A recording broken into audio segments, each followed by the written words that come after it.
मकलं गुणरयण भूषणोदयं जीवस्य परोवणं मोक्षम्। गोमट साठ जीव कांड के स्वाध्याय के अंतर्गत लेस्या प्रकरण का अध्ययन आपने किया, यानी लेस्या मारना के अनुसार आपने जाना कि कसाय से अनुरंजित योग की प्रवृत्ति जो लेस्या है, अर्थात परिणामों की शुभ अशुभ अवस्था, इसे लेस्या के नाम से, लेस्या की संज्ञा से बताया गया है। तो 6 लेस्याओं के नाम कृष्ण, नील, कापोट, पीत, पद्म और शुक्ल। उसके बाद आपने अलेस्या यानी लेस्या रहित जीवों के बारे में जाना, अर्थात सिद्ध भगवान लेस्या रहित होते हैं, जिन्होंने सिद्धिपुर की संपत्ति को प्राप्त कर लिया है, यानी आत्मा के अनंत गुणों को प्राप्त करके और शुभ और अशुभ दोनों प्रकार की लेस्याओं से रहित होकर के सिद्ध शिला पर अनंत काल के लिए विराजमान रहते हैं। अब आप लेस्या प्रकरण में थोड़ा विशेष जानेंगे। देखो, लेस्याएं हैं 6 और इन 6 लेस्याओं के जघन्य, मध्यम और उत्कृष्ट भेद की अपेक्षा से 18 भेद किए हैं। 6 को 3 से गुणा किया तो 6 त्रिक 18 हुए, और इनमें 8 अपकर्ष काल संबंधी अंशों को मिलाने पर लेस्या के 26 भेद हो जाते हैं। तो 8 अपकर्ष काल संबंधी अंश का मतलब है कि जिनमें आयु का बंध हुआ करता है। ऐसे 8 अंश हैं जिन्हें अपकर्ष काल संबंधी अंश कहते हैं। तो लेस्या के हो जाते हैं 26 भेद। अब 26 भेदों को घटित किया किस प्रकार से, बड़ा अच्छा प्रकरण है, इसे आप ध्यान से सुनना कि इन लेस्याओं के अंशों में ही आयु कर्म का बंध हुआ करता है। आगे की आयु कैसे बनती है, इस बात को आप थोड़ा जानेंगे। तो इसमें एक प्रकरण दिया है कि किसी कर्म भूमिया मनुष्य की बुद्धिमान आयु का प्रमाण 6561 वर्ष है। बुद्धिमान माने जिस आयु को हम भोग रहे हैं। अब जैसे पंचम काल का मनुष्य है, तो पंचम काल में 120 साल की उत्कृष्ट आयु है। शायद ही कोई पाते होंगे उत्कृष्ट आयु, लेकिन उत्कृष्ट आयु का प्रमाण बताया है 120 साल।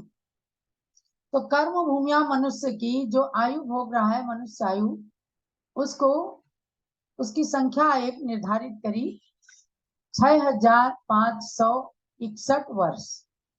अब इसके 3 भाग में से 2 भाग के बीत जाने पर और 1 भाग शेष रहने पर इस 1 भाग के प्रथम समय से लेकर अंतर मुहूर्त पर्यंत प्रथम अपकर्ष काल कहा गया है।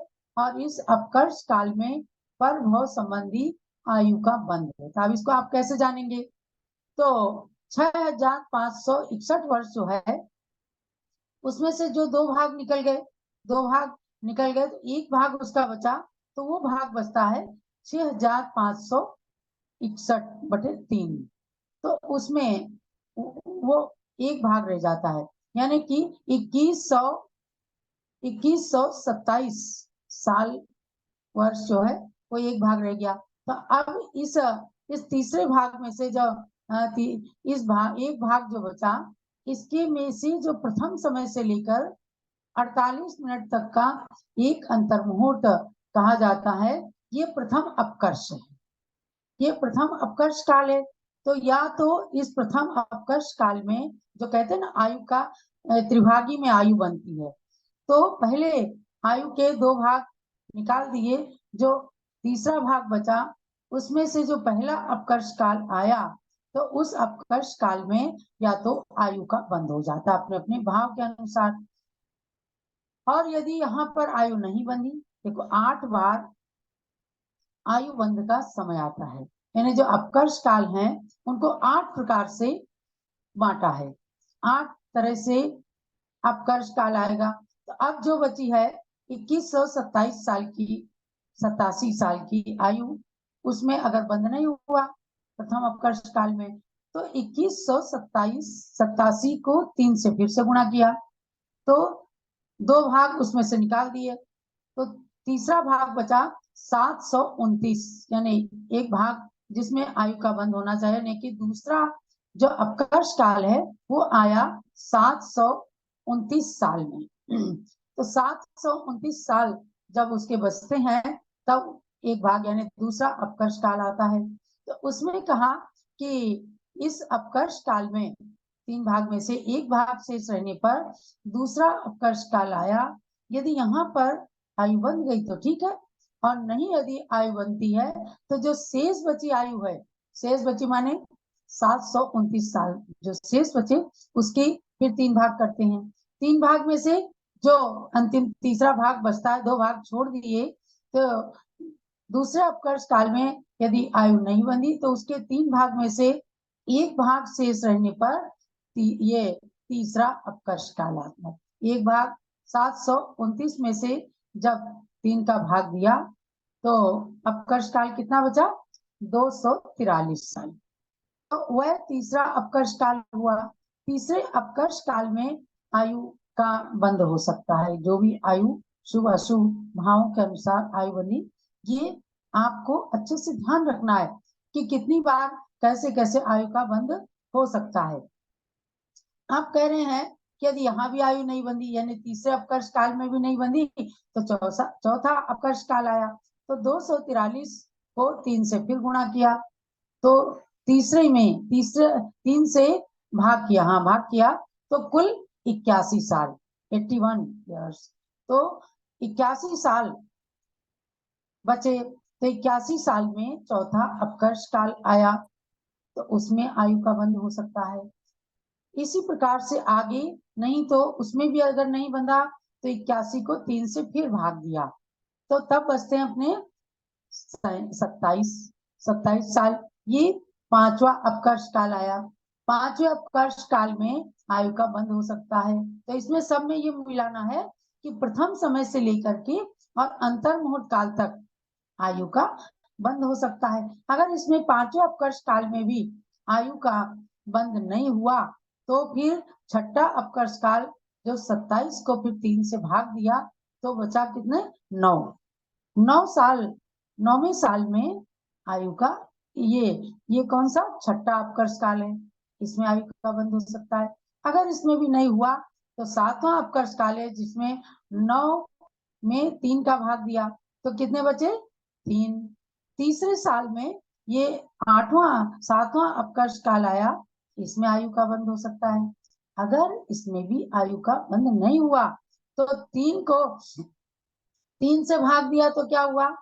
1 बचा, यानी कि 1 साल के अंदर आयु का बंद हो सकता। अब समझो 8वां अपकर्ष काल निकल गए और आयु का बंद नहीं हुआ तो कह रहे हैं कि जो बुद्धिमान आयु है, माने यहाँ पर तो एक संख्या इन्होंने निर्धारित कर दी 6561 वर्ष की, उसमें जाकर के बुद्धिमान ये बुद्धिमान आयु है, यानी जिस आयु को भोग रहे हैं, तो उसमें बिल्कुल अंत में जाकर के आयु के अंतिम आवली के असंख्यात्मक भाग प्रमाण, बिल्कुल अंत में ऐसे किया। ये आवली, एक आवली, इसमें असंख्यात समय होते हैं, तो असंख्यात्मक भाग प्रमाण काल में आयु के अंतर मुहूर्त में अवश्य ही आयु का बंद हो जाता है। ये नियम है। अगली आयु के बंद के बिना मरण नहीं हो सकता। माने कि समझो कि किसी का एकदम एक्सीडेंट होता है, ऑन द स्पॉट उसकी मृत्यु हो जाती है, तो आयु के अंत काल में जब उसके निषेक आयु कर्म के झड़ रहे होते हैं, उसी में आवली का असंख्यात्मक भाग पड़ता है और वहां पर किसी न किसी आयु का बंद होकर के मरण होता है और उस गति को व्यक्ति प्राप्त हो जाता है। ये एक संख्या टीकाकार ने निर्धारित करके आपको 8 अपकर्ष काल बताए, यानी कि ज्योलेस्या के जो 26 भेद हुए हैं, इनमें कैसे कैसे 6 अपकर्ष कालों में कृष्ण लेस्या के उत्कृष्ट मध्यम जघन्य में जब और ज्यादा डिटेल में जाएंगे तो आप संक्षेप में समझ लीजिए कि कृष्ण लेस्या के उत्कृष्ट समय, उत्कृष्ट काल में यदि आयु का बंध होता तो समझो 7वें नरक में जाएगा। शुक्ल लेस्या के उत्कृष्ट अंश में यदि मरण होता है तो आयु का बंध होता है तो समझो सर्वार्थ सिद्धि अंतिम विमान में जाकर के जीव उत्पन्न होगा, जहां से मनुष्य का एक भाव लेकर के नियम से मोक्ष जाना है। तो इस प्रकार से आपको हमने 6561 सालों का बताया। 100 इसको आप गणित लगा करके भाग दे करके 120 साल की पंचम काल की उत्कृष्ट आयु से भी इसको भाग दे करके समझ सकते हैं। 120 को हमने 3 से भाग दिया 40 साल, तो 40 साल निकल गए। पहला अपकर्ष काल 40 साल की आयु रहने पर आएगा। दूसरा अपकर्ष काल 13 साल 3 महीने की आयु में आएगा, तो उसमें आयु का बंध हो सकता है। और फिर उसमें भी नहीं हुआ तो 3 को गुणा भाग दिया 3 से, तो 4 साल 4 महीने उसमें आयु बंध हो सकता है। और उसमें भी नहीं हुआ, चौथा अपकर्ष काल कैसे आएगा कि 4 साल 4 माह को हमने 3 से गुणा किया तो 1 साल 4 महीने रह गया, भाग दिया। हाँ, तो 1 साल 4 माह में आयु बंद हो सकती है। 5वां अपकर्ष काल आया, 1 साल 4 माह को हमने 3 से गुणा किया। अब इसको ऐसे ही गुणा भाग दे करके और अपकर्ष काल में ला करके, और कोई भी आज उत्कृष्ट आयु है ना, इसको हमने किया। लेकिन आज ज्यादा से ज्यादा 50 से लेके 100 साल के बीच में लोगों की आयु देखी जा रही है। और समझो अगर 80 90 या 95 या 100 साल की आयु पा ली तो उसको बड़ा पुण्यवान और बहुत बड़ी आयु वाला कहा जाता है। तो भव्यात्मा, इसको जानने का मतलब क्या है? जानने का मतलब ये है कि हम नहीं जान सकते कि कब हमारा अपकर्ष काल आया है, हमने हमारी बुद्धिमान आयु कितनी है, और हम कब आयु का बंद करेंगे। इसलिए हमको शुभ लेशा में रहना है, अर्थात अपने परिणामों को शुभ बनाते हुए आज लेस्या रहित नहीं हो सकते। परम शुक्ल लेस्या पाना भी बहुत कठिन है, लेकिन कम से कम पीत पद्म और शुक्ल लेस्या के भी जघन्य मध्यम अंशों को भी यदि हम प्राप्त कर लेते हैं तो समझो कि बहुत बड़ी बात है, हमने मनुष्य जीवन के सार को पा लिया। इसलिए कषाय प्रवृत्ति अपनी कम से कम की जाए और शांत परिणाम रखे जाए, धैर्य को छोड़ा ना जाए। जब भी कोई विषम परिस्थिति आए तो उसमें गुरु, धर्म और धैर्य, ये 3 चीजें ही ऐसी हैं जिनके द्वारा जीव अपने धैर्य को रख करके और अपनी लेस्याओं को शुभ रख सकता है, परिणामों को शुभ बना सकते हैं। इस प्रकार से लेस्या मार्गना का सार आप लोगों को समझना है। आपकी परीक्षा 8 जून को होने वाली है, इसलिए तैयारी भी करनी है। आगे हम चलते हैं अब 16वीं प्ररूपणा में, जो भव्यत्व मार्गणा के नाम से है। अब उसके अंदर चल करके हम गाथाओं का प्रारंभीकरण करते हैं। भव्यत्व मार्गणा। भव्या सिद्धि जैसिम, भव्या सिद्धि जैसिम, जीवाणं ते हवन्ति भव सिद्धा, जीवाणं ते हवन्ति भव सिद्धा, तव विवरीया भव्वा, तव विवरीया भव्वा, संसारादो न सिज्जन्ति, संसारादो न सिज्जन्ति। सामूहिक गाथा पढ़िए। भव्या सिद्धि जैसिम, जीवाणं ते हवन्ति भव सिद्धा, तव विवरीया भव्वा, संसारादो न सिज्जन्ति। भव्या सिद्धिर्येषां जीवानां ते भवन्ति भव सिद्धा, तद्विपरीता अभव्याः संसारात् न सिद्ध्यन्ति। भव्य मार्गणा। भव्य में मार्गणा में 2 भेद हैं, भव्य और अभव्य। तो भवितुम योग्या भव्या, होने योग्य। क्या होने योग्य? जिनकी आत्मा के अंदर भगवान होने की शक्ति विद्यमान है, भगवान बनने की शक्ति विद्यमान है, परमात्मा बनने की शक्ति विद्यमान है, वही है भवितुम योग्य। उनको कहा है भव्य, यानी जिन जीवों की अनंत चतुष्टय रूप सिद्धि होने वाली हो, अथवा जो उसकी प्राप्ति के योग्य हो, वो कहलाते हैं भव सिद्ध, माने भव्य सिद्ध। माने कि निश्चित है, चाहे कभी भी मोक्ष जाए, चाहे वो एक इंद्रिय जीव है, चाहे पंचेंद्रिय जीव है, लेकिन प्राणधारी जो जीव है, जिनको जीव संज्ञा से सहित कहा जाता है, तो उनकी आत्मा के अंदर भव्यता होनी चाहिए, मोक्ष जाने की शक्ति होनी चाहिए, वो कहलाते भव सिद्ध या भव्य सिद्ध। जैसे आपने बहुत सारे संतों के मुख से सुना होगा कि सम्मेद शिखर के कण कण में, वहां के घास फूस वाले जीवों के अंदर भी भव्यता विद्यमान है। अब आप कहेंगे कि घास फूस भला, ये एक इंद्रिय जीव भला मोक्ष कैसे चले जाएंगे? उनकी जीव भले जाए न जाए, लेकिन उनकी आत्मा के अंदर भव्यता है, भव्य प्राणी है, वे कभी ना कभी मोक्ष जाने की शक्ति को रखते हैं। परमात्मा बनने की शक्ति सबके अंदर आत्मा में विद्यमान है।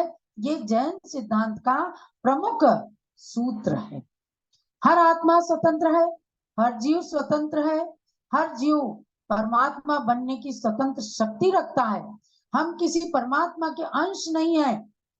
लोग इसी रहस्य को अच्छे से नहीं समझते, सूक्ष्मता से नहीं समझते, जो जैन धर्म को नास्तिक मान लेते हैं। वो समझते हैं कि परमात्मा को नहीं मानते, परमात्मा के अंश नहीं मानते, लेकिन परमात्मा बनने की शक्ति जो प्रत्येक जीव के अंदर है, तभी जाकर के अनंत अनंत सिद्ध होते हैं। वे सभी अपनी अपनी आत्मा को स्वतंत्र रूप से भगवान बनाने की शक्ति रखते हैं। उस योग्यता को जब प्रकट कर लेते हैं, तभी वो भगवान बन जाते हैं। इस रहस्य को आपको समझना है, तो मैं समझती हूँ जो इस रहस्य को समझ लेंगे, वह जैन धर्म से अधिक कोई आस्तिक हो ही नहीं सकता। जैन धर्मी से अधिक कोई आस्तिक हो नहीं सकता। इस बात को विशेष रूप से जानना है। जब भी आपके सामने प्रसंग आए कि जैनी तो नास्तिक होते हैं, अरे भैया हम नास्तिक नहीं, हम पूरे आस्तिक हैं। हम ईश्वर में विश्वास करते हैं और हमारी आत्मा को ईश्वर बनाने की शक्ति में विश्वास करते हैं। तो क्या कहा कि जिन जीवों के अनंत चतुष्टय रूप सिद्धि होने वाली हो, अथवा जो उसकी प्राप्ति के योग्य हो, उनको भव सिद्ध कहते हैं। जिनमें इन दोनों में से कोई भी लक्षण घटित ना हो, उन जीवों को अभव्य सिद्ध कहते हैं, अर्थात अभव्य है। आत्मा सबके अंदर है, लेकिन जिन जीवों के अंदर मोक्ष जाने की शक्ति ही नहीं है, वे अभव्य होते हैं। ना भवितुम योग्या अभव्या, कि इसके अंदर प्रयास नहीं चलता। ये पारिणामिक भाव है। जीवत्व, भव्यत्व, अभव्यत्व। जैसे जीवत्व को कभी भी अजीवत्व प्राप्त नहीं हो सकता, जीव कभी अजीव नहीं बन सकता, समझ गए? जीव कभी अजीव नहीं बन सकता, भव्य कभी अभव्य नहीं बन सकता, अभव्य कभी भव्य नहीं बन सकता। इसलिए इन भावों को पारिणामिक भाव कहा है। जहाँ तत्वार्थ सूत्र में जीव के परिणाम कहे, जीव के स्वतत्व कहे हैं, वहां पारिणामिक भावों के 3 भेद बताए, जीवत्व, भव्यत्व और अभव्यत्व। तो यहाँ भव्य मार्गना है। भव्य मार्गना में मुख्य रूप से 2 भेद बताए हैं, जीवत्व, भव्यत्व और अभव्यत्व। तो उसी को विशेषार्थ में, भावार्थ में बताते हैं कि कितने ही भव्य ऐसे। देखो भव्य में फिर 2 भेद हो जाते हैं, एक भव्य निकट भव्य और एक दूरान दूर भव्य। क्या हुआ? एक दूरान दूर भव्य और एक होते हैं अभव्य, जो जिनके अंदर शक्ति नहीं है। और दूरान दूर भव्य क्या है? जिनके अंदर शक्ति तो है, लेकिन मोक्ष जाएंगे ही नहीं, हो गए अभव्य की तरह से ही, लेकिन उनके अंदर शक्ति है, पर वो कभी भी मोक्ष को नहीं जाएंगे। तो ये दूरान दूर भव्य है।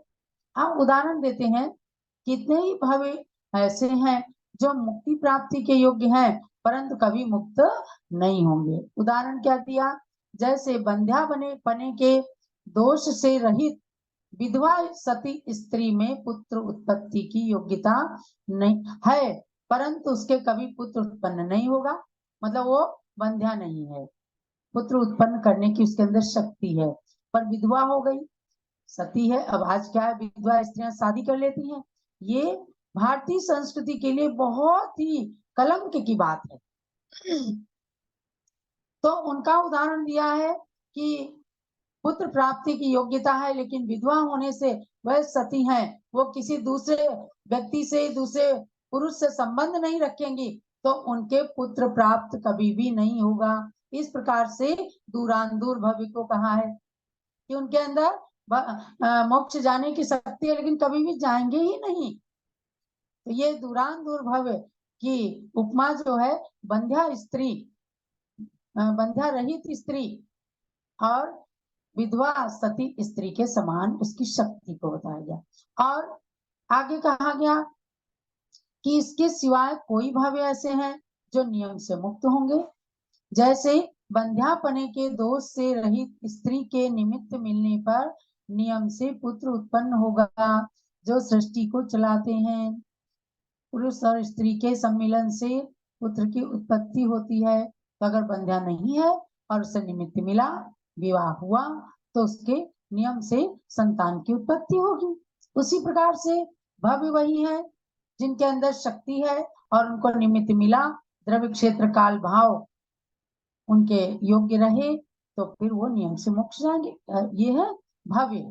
तो दूरान दूर भव्य और भव्य, इनकी बात जानी। और तीसरे अभव्य कौन है, उनके लिए कहा कि जैसे बंध्या स्त्री के निमित्त मिले चाहे ना मिले, लेकिन पुत्र उत्पन्न नहीं होगा। बांझ स्त्री जो है, उसको कभी भी संतान की उत्पत्ति नहीं होगी। निमित्त भी मिल जाए तो भी उसको संतान की उत्पत्ति इससे नहीं होगी, तो बंध्या है। इसी प्रकार से अभव्य है कि उनको चाहे कितने निमित्त मिल जाएं, वो दिगंबर मुनि भी बन जाएंगे, 11 अंग तक का ज्ञान भी प्राप्त कर लेंगे, जा करके नव ग्रवेक में उत्पन्न भी हो जाएंगे, लेकिन मोक्ष के नाम पर उनको मोक्ष की प्राप्ति नहीं होगी। तो आपको इसकी डिटेल जाननी है कि मुख्य रूप से भव्य मार्गणा के दो भेद हैं, भव्य और अभव्य। भव्यों के दो भेद हैं, एक भव्य और दूसरे दूरान दूर भव्य। और अभव्य वही है जो जिनको कभी भी मोक्ष नहीं हो सकता। तो जैसे छठाला के अंदर एक पंक्ति आई, कोटि जन्म तप तपे ज्ञान बिन कर्म झरी जे, ज्ञानी के चिन्ह माई त्रिगुप्ति नाई सवेते। नहीं, मुनि व्रत धार अनंत बार ग्रेवक उपजायो, पै निज आत्म ज्ञान बिना सुख लेस न पायो।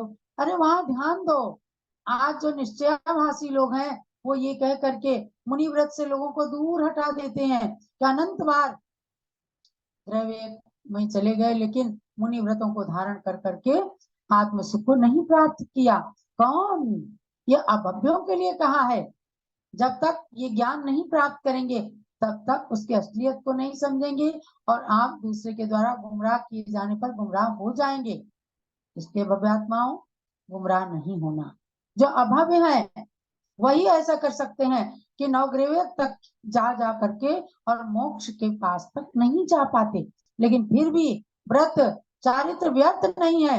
वह अभव्य जीव नरक में तिर्यंच गति में घूमता, तो उसने व्रत लिए, 11 अंगों का ज्ञान प्राप्त किया, कम से कम स्वर्ग के सुख को तो पा रहा है। इसलिए चारित्र, तपस्या, संयम कभी भी व्यर्थ नहीं होता है। आप किसी के चक्कर में मत पड़ना, जितनी शक्ति हो उतने व्रतों को धारण करना, वरना तपस्वियों को, व्रतियों के, संयमियों के निकट जा करके हमेशा मोक्ष मार्ग में लगे रहना। यही आज के स्वाध्याय का सार समझना। भव्यत्व मार्गना इसी प्रकार से आगे पढ़ती हुई और ये समझना है कि हम तो भव्य हैं, क्योंकि हमारे अंदर मोक्ष जाने की शक्ति, अगर आपने सम्मेद शिखर और अयोध्या की यात्रा कर ली तो समझो आप भव्य हैं। यही आज का थर्मामीटर है।